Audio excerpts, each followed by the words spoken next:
Morning, Urban Faith. We are so glad to be with you again today. We have with us a tremendous author, a minister, a speaker, Michael Phillips, and his book is what we're going to be talking about today. There are right turns out of wrong lanes. Wrong Lanes Have Right Turns is the name of his book, and you can check that out everywhere it's available. And we want to talk about his story, just his tremendous journey from his childhood growing up into ministry, into educational policy reform, and now doing so much work around the country to make a difference for our children. And we're so glad to have with us Michael. Great to have you here. Man, what a pleasure to be with you guys. I'm so honored to be here today and really looking forward to this conversation. Absolutely. And so the first question I have for you is, what inspired you to take your journey and your work and to turn it into this book? It was time, man. I had been holding on to my personal story, and in light of all the work that I had begun to do, I thought it was important to tell a story.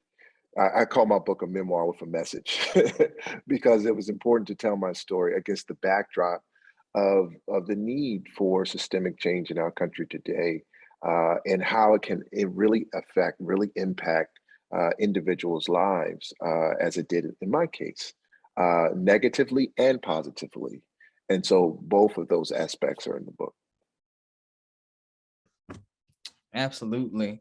And one of the things that I really appreciate is how you took something that so many of us hear, the statistics and hearing about the story far off, and you really made it not only personal, but you made it practical. Can you talk a little bit about why was that important to you? Behind every piece of data, there is a destiny. And oftentimes we look at stats, we look at data, but we don't see the humanity behind it. That's somebody's child. That's somebody's baby. That's an individual that could end up incarcerated or that could end up being the next Elon Musk. It is that uh, desperate when we start to look at data, whether it is we're looking at NAEP scores or we're looking at NAEP is, national assessment scores. If we're looking at that, if we're looking at some level of disparity within education or within the economy or whatever it might be, that's a person that we're talking about. And so I thought it was important to put the data inside, but also put the story behind that data, because that's often what we don't get, so that we can have a practical, first of all, response of the common humanity that we share, to understand, oh, that could have easily have been me. That is my child. And so that was the hope that I had when I wrote it that way, that individuals will be able to take a moment and to breathe and to breathe and inhale that in and make it personal for their own lives, and then also have some empathy for other people when they are reading about information or data or stats, to know that this is people that we're talking about. So what we're going to do about it. I love that the humanizing, right, of that data, and how that really stuck out to me. And one of the things that I'm curious about is you started off the book, even in the prologue, and as you began to tell your story, talking about how this could have been your experience, and you went on and he had a critical time where you had success. What pushed you to decide to make the work important for other people and to make that shift from, oh, this is something going on, hey, I remember this in my community, to, okay, I need to make the change? Why did you decide to take that journey into this difficult work? I had been pastoring for a few years in Baltimore, and my I was so, you start pastoring, it's like this, man. You're so focused on the Yep. vision and everything that you believe you're assigned to do, that oftentimes you could be blind to the actual work that's necessary. And that happened to me. My church was growing, and I was just trying to manage that growth because I had zero preparation for growth. I just, Mm, I just jumped up there and said, all right, God, you called me to do this thing, I'm gonna do it. And then all of a sudden I had all these people and didn't know what to do with it. And so while trying to manage that and also trying to be a community leader, we pulled together this meeting with clergy in the city, just a handful, to see what we could do to partner with some of our local schools. And when they began to share data, I was listening to it in a way that was deeply personal. What I heard in the data was, that was me. That was me. And you mean to tell me that my children or my grandchildren are going to have to fight my battles that I was fighting through? That's where we are. yeah. That's where we are in our world. And I said, no, I have to do something. I have to become far more practical to meet the needs of our community. So much so that we turned our entire vision around to meet the needs of our community, Mm, literally giving up our church building so that our community could have a school, because that's what it needed most. wow. I totally stepped away from my vision. I went door to door myself, did a needs assessment in the community, knocked on doors and asked people, how can this church serve you? Mm, What do you really need? And the overall consensus was, we need somewhere to educate our kids, because children in my particular community were catching 3 and 4 buses to get to school, wow. right? And you can only imagine the level of problems. And they're taking public transportation. This is not even, school buses. And so you can Yeah. only imagine the level of issues that caused for so many people, because Baltimore is built based on your block. Each block is its own community. Hmm.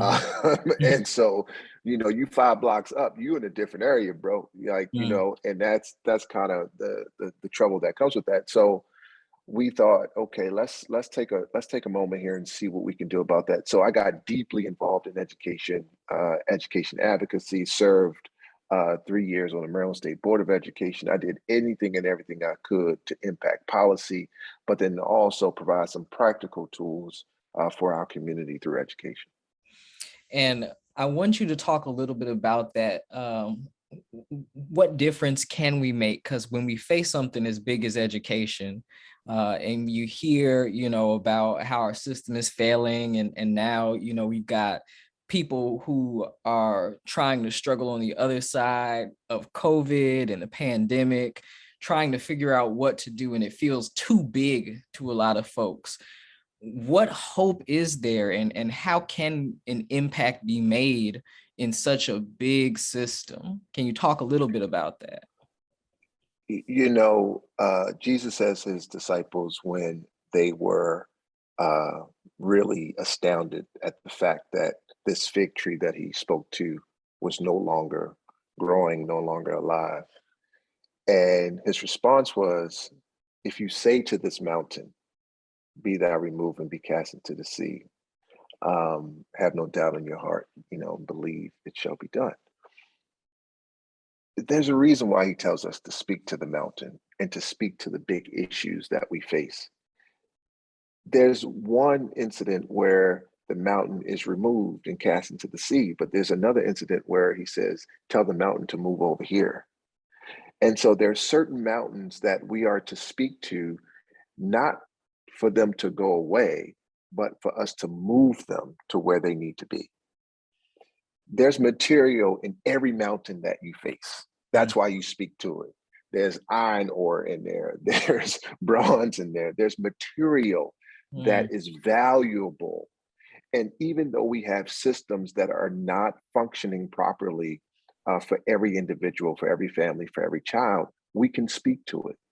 mm, And so that's the practical power that we have to pull out the valuable pieces that's in that mountain, and to be able to use them to shape our communities, to be able to use our voice to move those mountains to where they need to be. And so it's never a matter of it's too big. The real issue is, are we going to be bold enough to speak to it? And mm, if we speak to it, then we can move it. That's all it takes. Every parent has a voice, every child has a voice, every church has a voice, every community has a voice. We have to use it. And if we use it, then something can happen. And so again, you just bring it back to that personal, and I love how you can see in your book individuals making a difference, whether for positive or negative. And you talk about how your teacher, Miss Battle, made a really negative impression based Oh on her yeah. circumstances, you know. uh, and you talked about even just the words that your mom said to you at a point, the words that a mentor would say that changed your trajectory. Can you talk a little bit about how those individuals can make a difference, even day to day, that can change a child's life? Maya Angelou said it best. Words are things. They're absolutely powerful. They can shape you. They can limit you, depending on how you use them. In my case, at an early age, there were people who just, in a very negative way, spoke words over my life that became seeds of my disruption. And I held on to those beliefs. I held on to those words for so long. Um, you know, it's not much you can do beyond your ability to believe. Mm, And so Miss Battle is a person I'll never forget. I still remember to this day, but with hindsight, I was able to reflect on, maybe she stopped believing in her own self, mm, right? And started projecting onto me, her own issues of her own self, right? yeah. Maybe this wasn't the career that she wanted or the life that she wanted. And so, when most people have that level of pain, they don't know how to transform it. They have no voice for it. So they usually transmit it. The pain that you are not willing to transform, you transmit. And so conversely, the pain that you do transform, right, becomes a resource where you can give somebody, leave behind a legacy of your experience, of your wisdom, rather than just your wounds. And so, in the case of my mom and other individuals, my athletic director, who, one of the coolest dudes I ever met in the face of my in the history of my life, Yeah. he was the first individual to tell me my senior year in high school that I was intelligent. The first Mm, person to actually sit me down and say, like, bro, like, you're intelligent. What are you talking about? You can make it academically. You don't have to just be an athlete. And I was like, what are you talking about? Like, mm, like, I was like, what do you mean? I never looked at my grades. I never cared about my grades, yet I had tremendous grades. And if somebody would have set me down like freshman year or something and said, dude, look at your scores, look at your PSAT, look at your GPA. I didn't care about none of that. All I cared about was balling mm. and doing enough that my grades were okay so that I make the team and not, that's Yeah. the mindset that I had. So as adults, man, and as individuals, as stewards of our communities, of our families, and of the people that have been given to us, your words matter. Your words matter. And hopefully they'll be used as seeds of destiny rather than seeds of disruption. So moving from the individual to the more systemic, one of the things that I loved as you read through your chapters is you'll be telling a story about an experience and then give history that shaped that moment, that and nothing happened in isolation, that there was context, to everything that happened, from you going, thinking about college for the first time and wanting to succeed there, to the experiences that you did have in your younger years. Can you talk a little bit about why it's important to pay attention to the systemic and not just think that individuals are making bad choices, right? That was one of the narratives you lifted up as false. Why is it important to understand the context? Uh, man, you bring up really, really, really great point. I don't know how much time we have, but, but if we don't know our history, there is no way we can push children towards their destiny. This is so important, right? Mm. And I know I'm using preachery terms and all like this stuff, but it's the best way to couch it, right? Yeah, yeah, yeah. Because that's the issue that we're arguing about, debating about right now. What history do we tell? And if we don't tell the truth, okay, about how our systems in this country were oppressive Mm, for certain people, for Black and Brown people, that is the facts. That is the truth, okay? mm, That you could not buy a home in certain districts. Redlining actually took place. yeah. And because of that, okay, there's no tax base, no tax dollars to support local public schools. So inevitably, there was going to be a lack of resources and underfunding in certain districts. And then you're incarcerated by your zip code, locked out of that American dream, even though you worked as hard as anybody else and Mm, followed all the rules and did everything you had to do to try to make it. But if you keep having all of these barriers, all of these speed bumps, at some point in time, you don't get any momentum, and those speed bumps become roadblocks in your mind, mhm. and in your mind. And when people look at the hurdles and the barriers, they go, "Oh, we all went through that." No, no, we ain't all go through it. Okay. So the reason why it was important to lift up that level of context of why somebody might have a limited pool of decision making capability to choose from Mhm. is because that is the reality. And all we see is the choice they made or the thing they did. And so we judge that without having any context of how they got there. So, there was a guy in my neighborhood, his name was Raymond. And this guy was like, he was one of those cats that I looked up to. He was like the Michael Jordan of my neighborhood. Mm. He was it. When every kid saw Raymond, it was, I want to be him. He had the best car, the best clothes, the girls, all that stuff. it was just, Yep. it was just like, he's the coolest dude. That's who I want to be. And he took a liking to me, and he just looked out for me. Now I didn't know what he was into. I was too young. I was a kid, but he was a drug dealer. But when I really researched and found out a lot more about him, he had dropped out of school uh, uh, because there was an incident in the school where he got into a brawl or fight. Some guys tried to snatch his chain, and he got expelled. Mm. Okay, so now you got a guy, who doesn't finish high school, where all of these barriers are leading him to make a decision of what he has to do. He had a family, at a young age, and now he's deciding, okay, I'm gonna do what I have to do to take care of my family. Now, you look at that and go, well, he could have went into the military. He could have did this. He could have did that. There were so many barriers in this guy's life Mm. that led him to where he was, and ultimately he was murdered. But that's the stuff that I think we need to highlight and lift up, whether it is a guy on the corner or a white collared guy that whose life trajectory starts going down the tube. Something happened. Mm. Okay. Yeah. And that's the question that we need to be asking, not what's wrong with you, what happened to you? Mm. And if we can start asking those questions, not just individually, but systemically, okay, why aren't we seeing outcomes in education? Why is there still these levels of disparity with Black and Brown and rural kids? Why don't we have Wi-Fi in rural areas? Why is there a digital divide? Yeah. Okay, and we're in 2022, okay, Right. and somebody doesn't have Wi-Fi.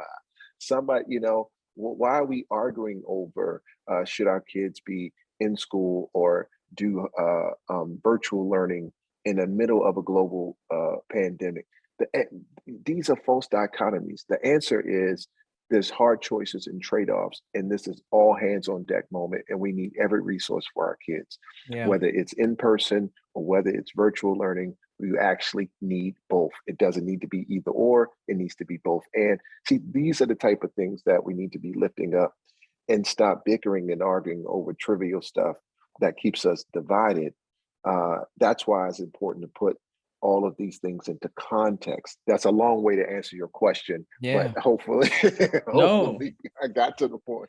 absolutely. So last question for you, and this is really just, again, we're dealing with so many young adults who are thinking about what am I going to do in my career and thinking about how can I make an impact at the same time. What advice would you give to young people who are trying to balance that? How can I figure out how to make an impact and still do something that I care about, or be successful? Again, you've done a lot. I mean, you're now leading this huge foundation with Bishop T.D. Jakes. You've done Maryland Board of Education. You've successful pastor.